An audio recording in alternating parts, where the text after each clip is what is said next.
Friends, welcome to another episode of Team Jesus Outdoors.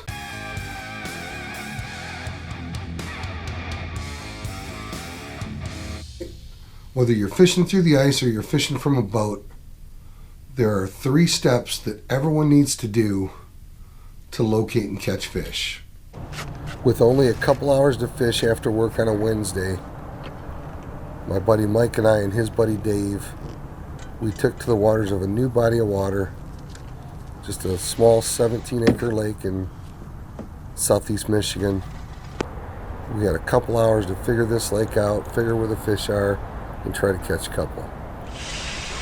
Friends, every fishing trip should start with good map study. Friends, nobody launches their boat and just wanders out aimlessly a couple hundred yards and starts fishing. Or at least I hope you don't, because that's certainly not a productive way to find fish. But that's the way that a lot of guys approach ice fishing. A lot of guys launch their sled with their equipment on it at the most convenient access point to a lake, walk out 50 or 100 or 200 yards, punch a hole and start fishing. I think it's pretty obvious that that's a pretty silly approach to fishing.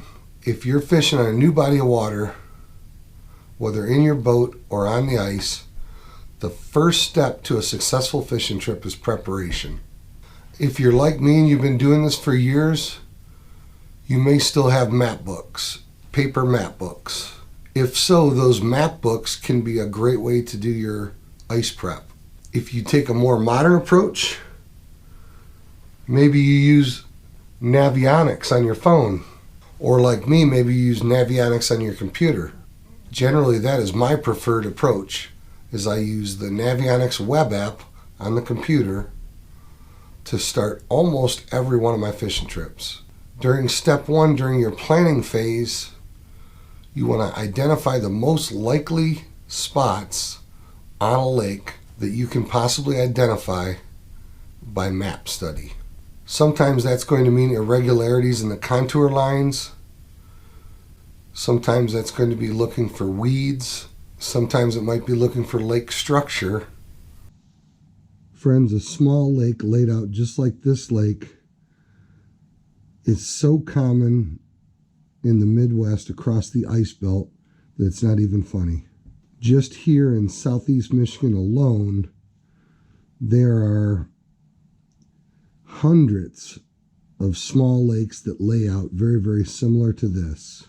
And across the Midwest, there are thousands of small lakes that lay out like this. This particular lake right here, this is a very, very small 17-acre lake in southeast Michigan. And as you can see, this lake is somewhat featureless, and these can be some of the trickiest lakes to find fish through the ice. But whatever your approach, the first step to finding fish on a new body of water, particularly when you're ice fishing, is map study. You see all this outer, darker portion of the lake, this darker blue portion, this is all under 5 foot deep. So generally when I start looking for fish, I'm immediately going to eliminate that under 5 foot stuff. Even this second inner ring is 5 foot or less. So just like when you're fishing open water, you want to look for something, you want to look to identify something on the lake that's a feature that give the fish something to position on. So for example, you can see that right here is probably the tightest drop off in the lake, where you drop quickly from 5 foot or less down to 15 to 20 foot. This little, where these black lines are close together, that's going to give you an indication that that's a drop off. So this drop off section, this would be a spot to this would certainly be a spot to start looking in. The deeper basin area over here forms somewhat of a point where you go from the 15 to 20 foot range to the 10 to 15 foot range to the 5 to 10 foot range in this point. Anytime I see a point, that's a spot I'm going to take a look at. Up here you have another spot where the black lines are pretty close together, indicating a relatively steeper drop area. So this is another area where we come fairly quickly from less than 5 foot to 5 to 10, 10 to 15, and down to the 20 foot plus deeper section of this lake. This actually forms a little underwater point right here. And on that little underwater point, it drops fairly quickly from 10 to 15 foot down to the 15 to 20 foot. That's another interesting looking spot right here. But I like to look at my map and identify spots that are something different, something unique. And those are the first places that I'm going to drill a series of holes. Now, once you've identified a few likely spots that you're going to use as a starting point, if you're fishing open water, this is where you would probably spend a little bit of time driving around graphing. But through the ice, we don't have that luxury. So through the ice, we've got to punch holes during our search process. Because step 2 in the process of finding fish is on the water searching. Friends, this is why I propose that one of the most important pieces of your ice fishing equipment is your auger. In this scenario, working as a team with another guy or another couple guys can be a huge advantage.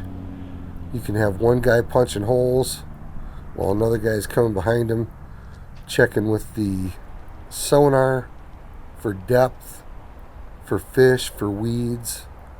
Working as a team can really cut down your time finding fish. Way back in the day when I first started ice fishing, mid-90s, all I had was a spud. And if you're going to make a few holes through 4 to 6 inches of ice, you can get the job done with a spud, and I did many times. But if you're going to be drilling 10, 15, 20, 30 holes during a day of fishing, that is no job for a spud. Even for you younger fellas, that is not a job for a spud. You can use a hand auger with really sharp blades, whether they be fresh new blades or blades that you've recently sharpened and sharpened them properly. But a hand auger with sharp blades, particularly at first ice when you've only got a few inches of ice to cut through.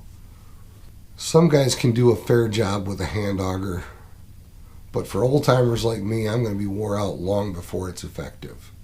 But a good electric auger or a good gas auger is a critical piece of ice fishing equipment, particularly on a new lake, particularly when you're searching for fish. Almost every time I get on the water, I'm going to drill a dozen to 4 dozen holes.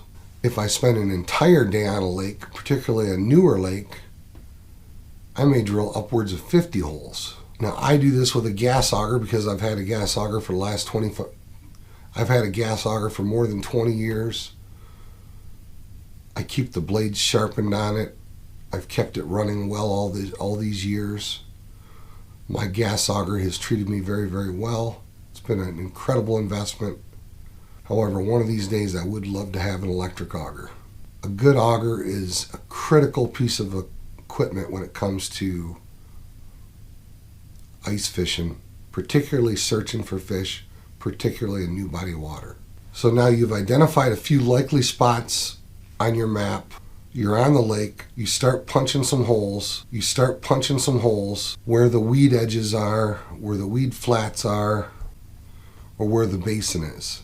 So you start punching your holes in those likely areas. This is where the next critical piece of equipment comes in. You really need some sort of sonar device. And this is also where the new forward-looking sonars really earn their keep. If you have forward-looking sonar, you will need to drill a lot less holes.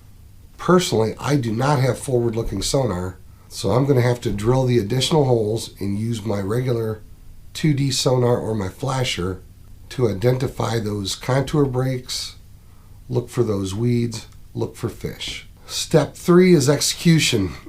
You've done your map study, you've identified a handful of spots, you've punched a series of holes in one or more of those locations that you identified. You've identified some contour breaks, you've identified the flats, maybe you've identified some weeds. If you're really lucky, maybe you've already identified some fish. That's best case scenario.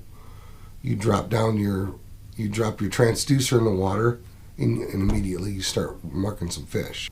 But sometimes those fish are so tight to the bottom that you can't identify fish until you get a bait in the water.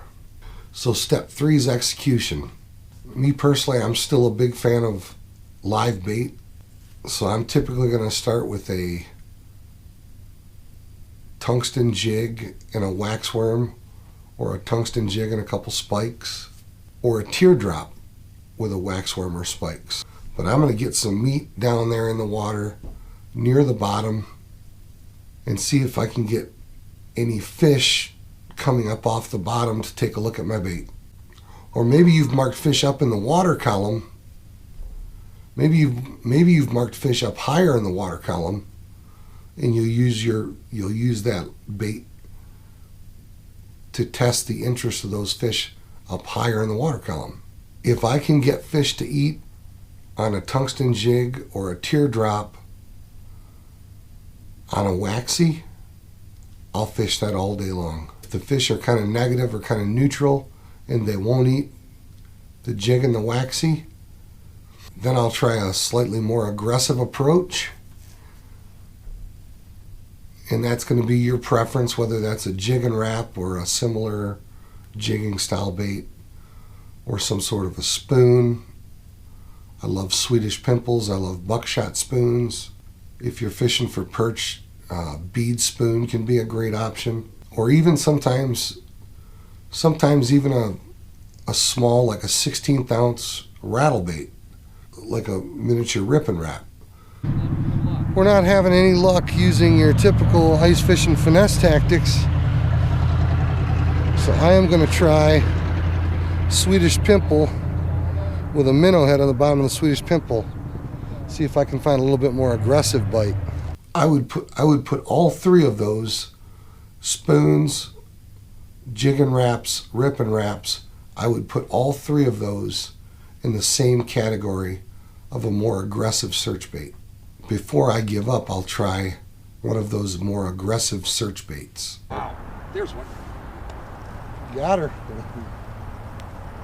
I saw a couple of fish too. That's what I thought. They were acting like perch.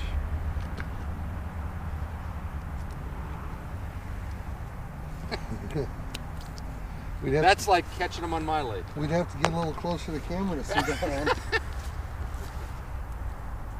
There's another one down there. They sure are pretty though. Yeah. I don't think there's any bigger ones.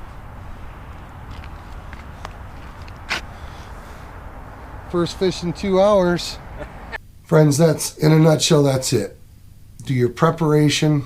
When you hit the water, you start your search. Once you identify fish or a likely fish holding area, then you get some bait in the water and you start executing your plan. Friends, I'm sure this method will help you catch fish this year on the ice. Hey, don't forget to click that like button. Don't forget to subscribe. And please share this video. Friends, I say it all the time, but I'm going to say it again. There are only 2 types of people in this world. There are people that need Jesus, and there are people that need more of Jesus. Whichever one of these you are, I pray that you will take your next step towards Jesus Christ today. Friends, I always put my email address in the description box below. If you have questions about faith, if you have questions about anything we talk about, drop me a quick email. But friends, I encourage you in 2021 to make sure your soul is prepared for eternity. Make sure you have a relationship with the Lord Jesus Christ, and make sure you are growing closer in your walk with Jesus Christ. Friends, God bless. Tight lines. We'll see you on the ice.